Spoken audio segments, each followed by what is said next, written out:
William Joseph Wallace, April 23rd, 1887, in Hutchinson, Kansas, U.S. Edward James Eddie Adams was born in 1887 on a farm in Hutchinson, Kansas, as William Joseph Wallace. His father died when he was young, and his mother remarried. He had a strong disdain for his stepfather, as well as for physical labor. He learned the barber trade and moved to Wichita in the early 20th century. Then he met John Colligan and quickly became involved in bootlegging, petty robbery, and car theft. Adams was handsome and charismatic and attracted many women and hangers on. His wife left him after growing worried of his illegal activities and infidelities. He soon formed his own gang and began committing bank and train robberies throughout Kansas, Missouri, and Iowa, which he earned a reputation as the primer bandit in the Midwest by the early days of Prohibition. In 1920, the Callaghan Adams formed a partnership, the Outlaw Brothers Majors, and on September 5th attempted a daylight robbery against a notorious Kansas City gambling den on Grand Avenue, owned by Hall Tortsdale. However, a shootout between the bandits and tough employees of the illegal casino resulted in the death of gambler and gunman Frank Gardner and the eventual capture of the gang by police. Adams was sentenced to life imprisonment in February 1921. The Major brothers received lesser sentences by agreeing to plead guilty to robbery, were both sentenced to 5 years imprisonment. Both brothers eventually died in prison. A third Major's brother involved in the botched robbery attempt duly escaped from the scene, only to be later arrested and served time in Delaware. While being transported to the Missouri State Penitentiary in Jefferson City, Missouri, Adams escaped custody by jumping off the train and several days later joined Julius Finley in the robbery of a bank general store in Colusion, Kansas. On February 11, 1921, he was captured on February 17, 1921, near Garden Plain, Kansas, by a posse after wrecking a stolen car under a bridge. Convicted of bank robbery, Adams was sentenced to serve 10 to 30 years at the Kansas State Penitentiary in Lassen, in addition to his life sentence in Missouri for murder. Damn. The Wild Wild West, I guess. On August 13th, Adams once again successfully escaped imprisonment by sabotaging the prison power plant and scaling the prison walls during the night, along with inmate Frank Foster, George Wesenberg, and D.C. Brown. The driver of the getaway car was Billy Flintman, a World War One veteran who had turned to a life of crime, with the exception of Brown, who was recaptured days later. The fugitives allured capture from state authorities and eventually formed what became the newest incarnation of the Adams Gang. Yo, we got the military involved now. This this is something else.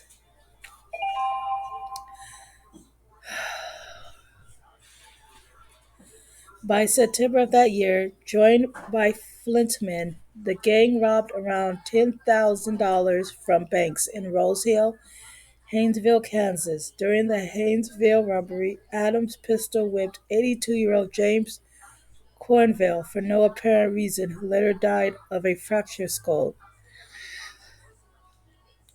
Damn, really? You just want to kill somebody? Why didn't they have very secure measures like they do today? But you can still escape. But damn, he was doing a little bit too much. On October 8th, police attempted to trap the gang near Eloy, Kansas, but the gang managed to escape after a gunfight that left Deputy Benjamin Fisher wounded. The gang was by 11 days later after stealing $500 in silver from a bank near Osceola, Iowa. This was followed by another attempt by a post to apprehend the gang just south of Murray, Iowa, where the gang rested for several hours along a gravel road just a few miles from town. Having spotted the gang's vehicle, suspicious farmer Williams Charles Williams Jones, 1870 to 1921, contacted Murray Sheriff Ed West, and a group was formed to investigate and intervene. Wow. They killed this man. Upon approaching the vehicle, Sheriff West was met at point blank range with a revolver to his face that failed to fire. He was able to take over, and a shootout followed, and several members of the Poles were seriously injured. Thank God, he got lucky. Jones, having heard the gun battle from his farm up the road, grabbed his shotgun and ran to aim and to aid Sheriff West and his group. The gang, who had by now fled from the original site, drove up the road and exchanged fire with Jones, which left him mortally wounded. See, you don't run towards gunfire. I guess that's why they say no good Samaritans. They don't want you being a good Samaritan. Heading for Wichita, the gang's crime spree continued, robbing 11 stores in Mushkataw, Kansas. Never heard of any of these towns that I'm reading. And abducting and later robbing two motorcycle officers outside Wichita, where their motorcycles set on fire. Back at Wichita on November 5th, 1921, Adams shot and killed patrolman A.L. Young in cold blood while Young was on duty. The motive behind the killing was said to be a mutual love interest who had chosen the company of the officer over the outlaw. The gang then committed their most successful robbery with the theft of $35,000 after robbing a Santa Fe Express train near Ottawa, Kansas. So you expect her not to be with the officer? Because the officer got a stable job. You a bank robber. If I was her, I would have chose the officer too.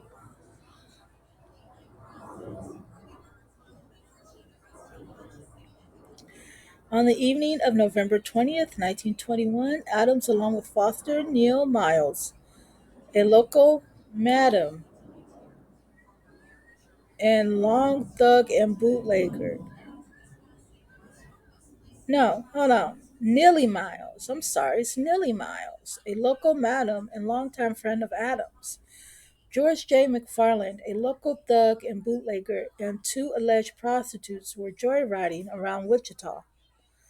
Another car carrying unnamed ladies followed at high speeds. Two motorcycle policemen pulled over the vehicle carrying Adams, and a gunshot came from the vehicle. Whether the shot was fired by Adams or Foster is unknown, but it killed patrolman Robert Fitzpatrick.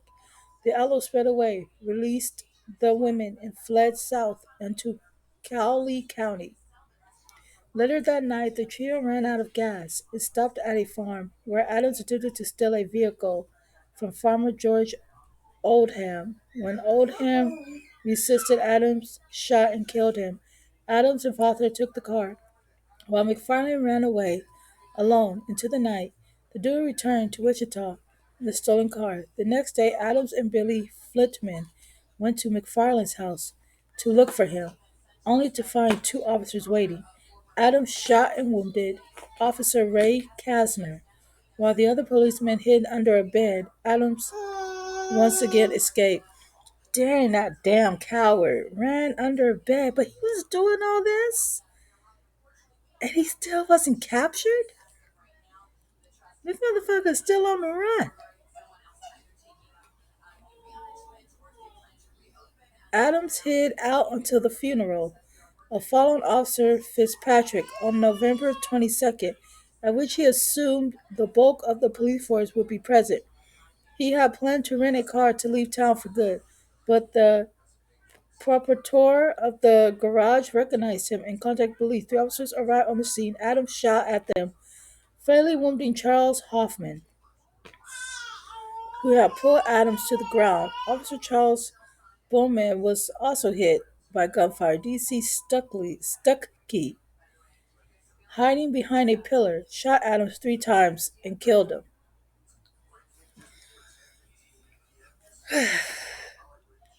Eddie Adams' body was publicly displayed in the city undertaking parlor in a grisly celebration of the end of a reign of terror. More than 9,000 people viewed the slain outlaw. In the end, 18 people were arrested and accomplices and hangers on of Adams. 4 were sent to the Kansas State Penitentiary, including Frank Foster, who was sentenced to remain there for life. Wow. They finally killed this man after he just fucked up Kansas. Okay, literally fucked up Kansas. What took them so damn long? It seemed like it may have been days, maybe weeks, but it seemed like this was like maybe a couple of months. It seemed like because how all these policemen? It seemed like there was like at least 6 on this man's ass, and they all were dying. This is some crazy stuff, you guys. These are one of those stories that happen in real life that you can't make up.